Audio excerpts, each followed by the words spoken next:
I'm Gerri McCritty from Pava Gallery, 632 North Christian Street, right here in Lancaster, PA, here at LCTV, Channel 66, downtown Lancaster. You're watching Shining a Light, and today we're going to be talking about histories and cultures of Lancaster. One of my favorite topics I like to get into, learning the history of the community and the city that I live in, rather. I'm going to be talking to Dr. Todd Mealy and Miss Pam, last name Pam? Stoner. Pam Stoner today. And they're going to be talking about themselves, where they're from, and a little bit about what they do in the community, which I feel is very important. Hi, Todd. How you doing? Thanks for having us here. You're welcome. Yeah. So, tell me a little bit about yourself. Sure. Where'd you grow up? Well, I'm from Harrisburg. Okay. I grew up in Harrisburg, not far from Market Street, and arrived in Lancaster, settled here in 2001 to teach at McCaskey High School. Now, I've been in the teaching profession for 25 years. Just 9 of those have been at McCaskey. Mm-hmm. So I started there, left for coaching reasons, and then returned to McCaskey as a teacher in 2022, still there now. So I just concluded my 9th year there. Nice, nice. Congratulations on the 9th year. Yeah, thank you. You're welcome. Pam Stoner. Yes. What about you? Well, I was born and raised in Lancaster. Okay. Moved away for a while. Okay. And came back.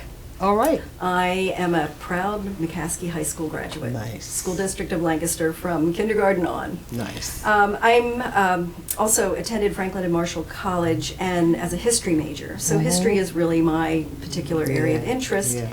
And with kids and family, I had to find volunteer outlets for my interests. So I've been a volunteer at Historic Rockford for about 20 years or so.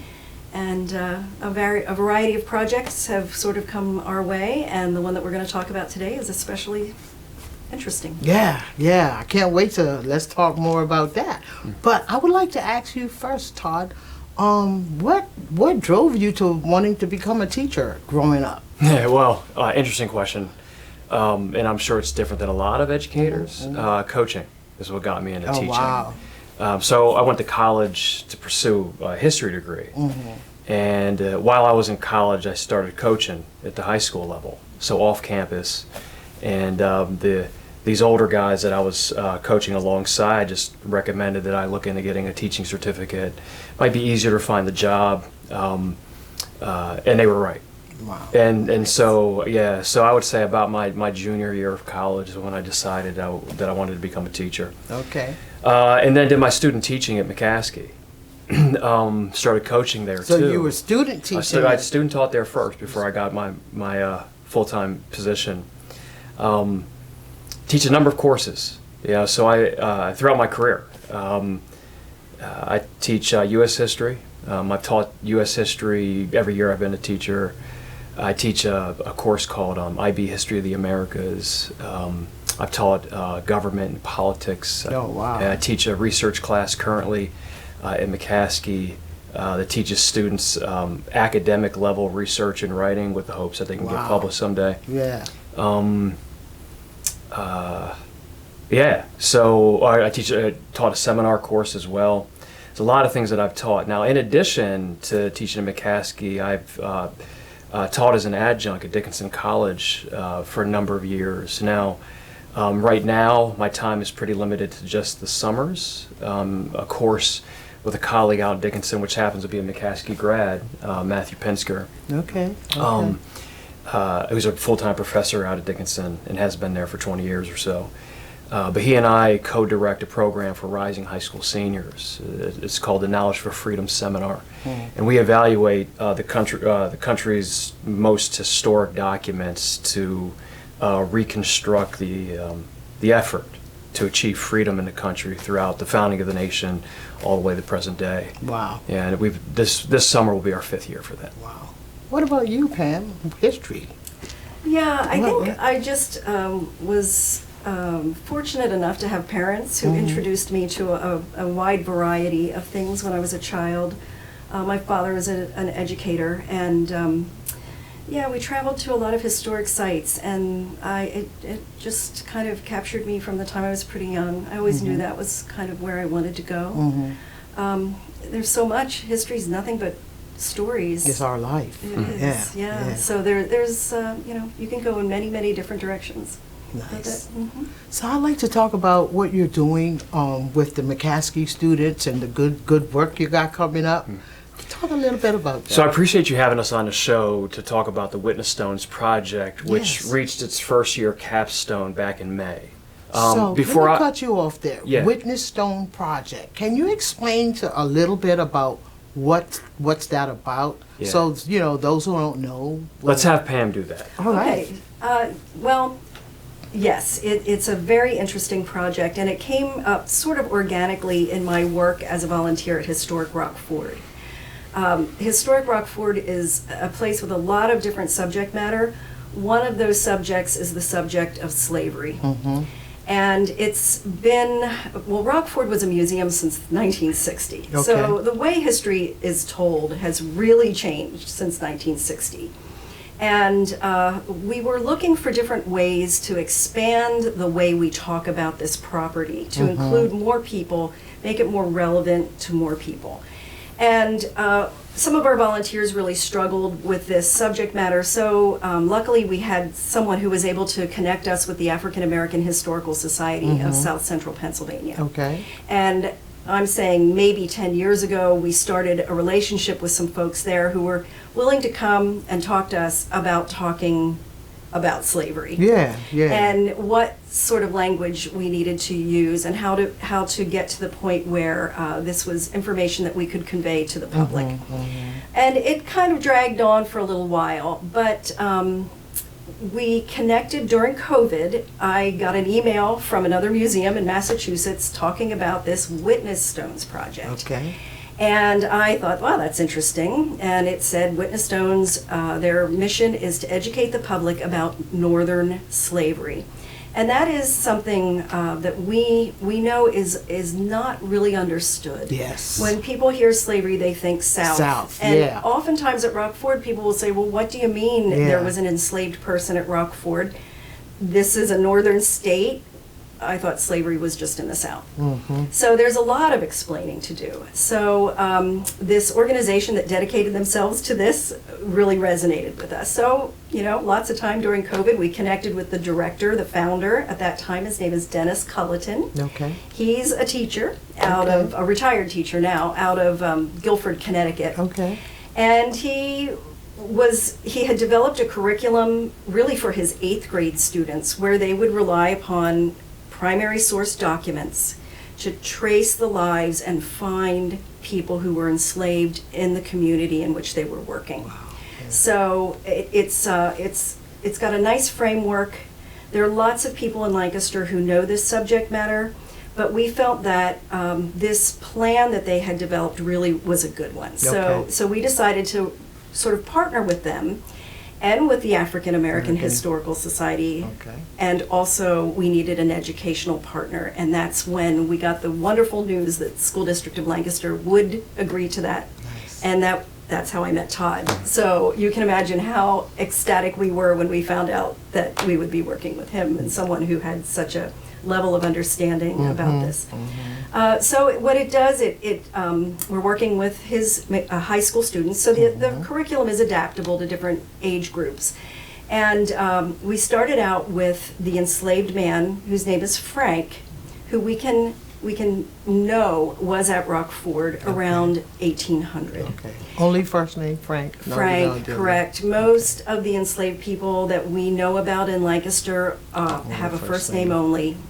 A little later, as we get closer to the end of slavery, as it evolved due to the Act for Gradual Abolition that was passed in 1780, you start to see more last names, but they're still pretty few and far between. Okay.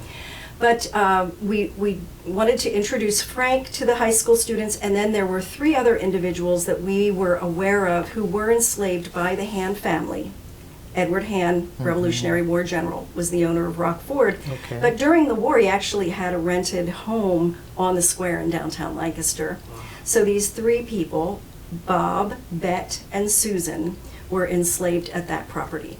And because, as Todd mentioned, things sort of, our first round with this project sort of culminated in May. If you go to the quadrant of the square where the fountain is, you will see 3 4x4-inch markers in the brick that tell you a little bit about these folks. Okay. The three of the Okay. folks. And the fourth one, The fourth, yes, Frank's marker will be at Rockford. So it required a lot of research to determine what we could about these individuals, what their skill levels were. You know, it's trying to find out about the person, not just about the institution. Right. And Frank, interestingly enough, we know quite a bit about, because Frank self-emancipated in 1802. And Edward Hand, being his owner, placed an advertisement in the Lancaster paper offering a $30 reward for the return of his property, Frank. Oh, wow. And in that advertisement, it talks a little bit about Frank's appearance, his demeanor, what his skill set was, and also what he was wearing and what he took with him. So that's gold as far as information about an individual who lived, 200 years ago. Did they say what he did, what his skill set was? Yes, and that's really a wonderful part of the story. Frank, in the advertisement, Edward Hand says he was a very skilled carriage driver.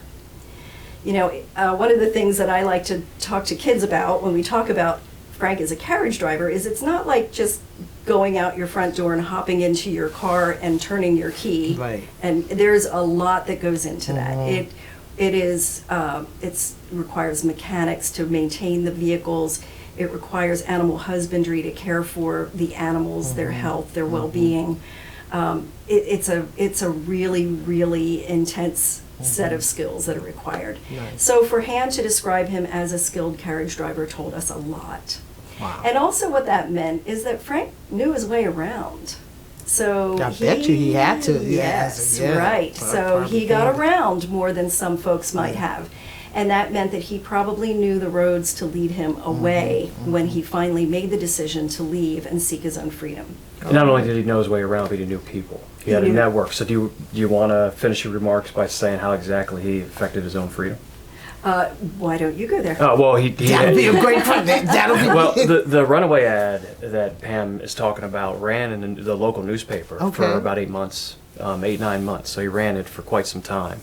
Offered a $30 reward, and in it, at the very bottom, there was like an end note to the advertisement that said that Frank somehow got his hands on free papers under a different name, Prince Wheel. And the assumption was that this real person, Prince Will, had passed away, but the free papers were passed on to Frank, and he used them to effect his own freedom.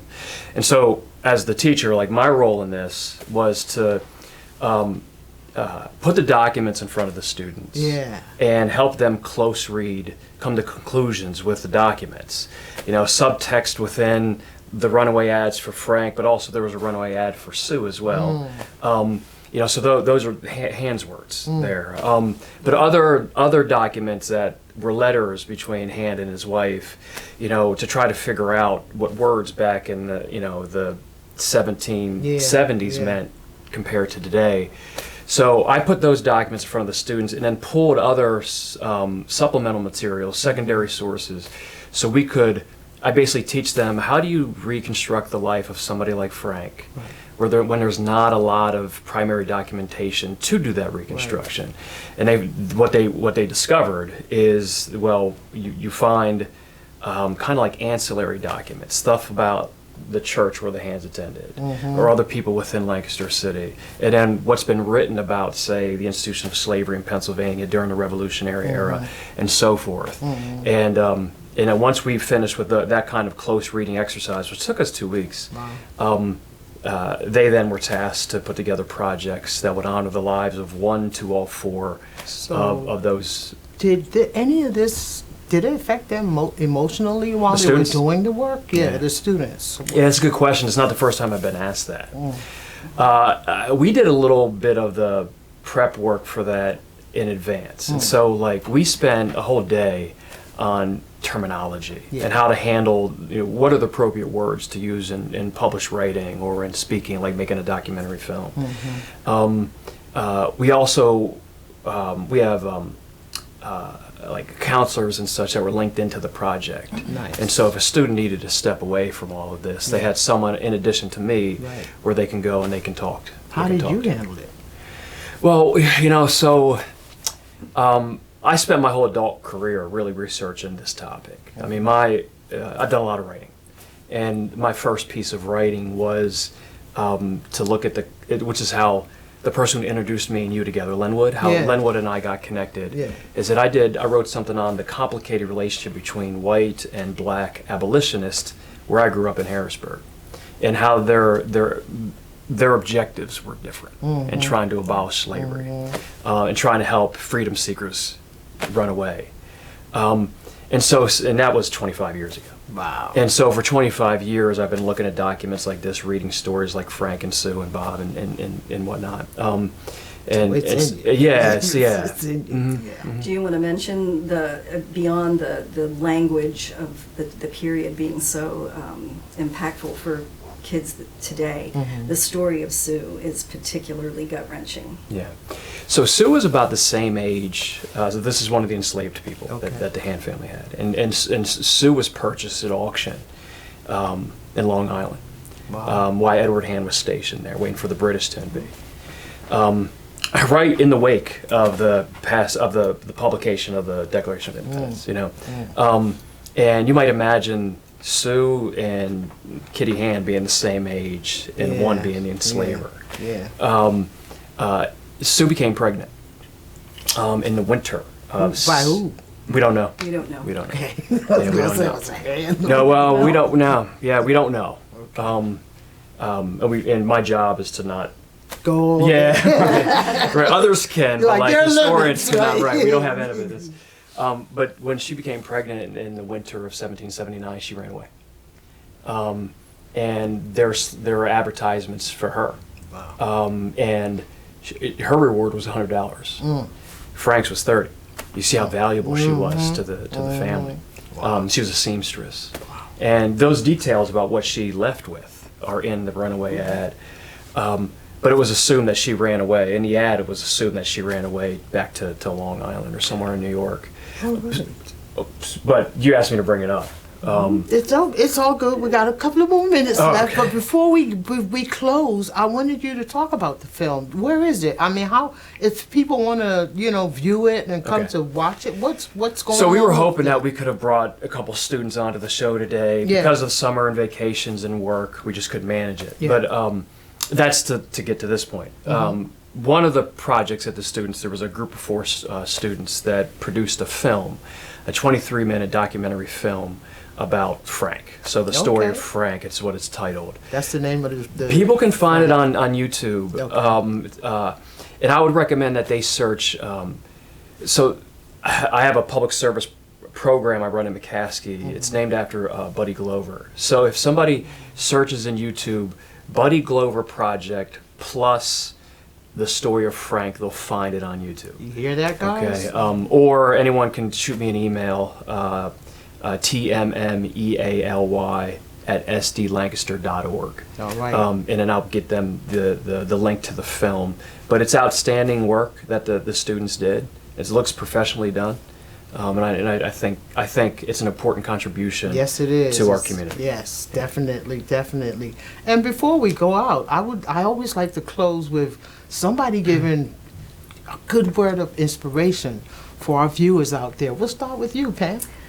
Well, since we started this project about 3 years ago and started to delve into the research that was required, there were some really surprising things that came about that I think the community was surprised to know. There were many, many more enslaved people in the borough of Lancaster than what I think the public can imagine. You hear that, guys? Yeah, so as this project continues, and we receive funding from a variety of sources, those sources, the Lancaster County Community Foundation, the High Foundation, the Steinman Foundation, more and more and more, they embrace this project with open arms. We received everything we asked for so that we could afford to do this the right way, yeah. and introduce it to the community in a way that would be positive. This is a positive thing. It's not about tearing anyone Right. down. It's about uplifting Yeah, people yeah. whose stories have been lost. Yeah. Thank you for that. Well, you, Dr. It's a nice administrative perspective here. I go the history route, and a project like this provides us inspiration really for two reasons. One is the stories of these people we're researching should inspire us all. Yeah. You know, Inspired me just not just listening Yeah, to it and watching the Frank, Bob, yeah. Sue, and Bet all made contributions to our community. Yeah, yeah. And when we learn about them, we should be motivated to go out and contribute. Exactly. But then also the work of the students. And Yes. so here you have teenage kids that Yes. see value in a history class, and they're doing work that is leaving literally stones in the Yeah, ground for the yeah. community to see. And you're passing that on to the student. Each one passes one on. And That's before you just- sign off, and this project is not over. You No, wanna- it's not absolutely over. not over. As I mentioned, we received funding for 3 years, so Todd will begin with a new group of students in October. Okay. With a new group of enslaved people who lived and worked Oh, in man. downtown Lancaster. Yeah. So this project will result in a number of these markers throughout the downtown historic district, primarily within a 1-block radius of Okay. the square. All right. So when people come to visit, they will be literally walking in the places where folks were enslaved, lived, and worked. All So right. they'll see their names, and I love this. The project was sort of patterned after something from Europe called the Stumbling Stones Project, that commemorates the locations where people lived before they were lost, murdered during the Holocaust. So there's a connection there. And one of the things that I read about that project was a person isn't really gone until the last time someone says their name. Wow. So the fact That's that these something to names take are with us. Yeah. permanent parts of the landscape, people are going to be reading those names Yeah. every day Yeah. and keeping those stories alive. Thank you so much, Pam. And thank you for watching. Gerri McCritty here for Shining a Light at LCTV Channel 66, via Pava Gallery.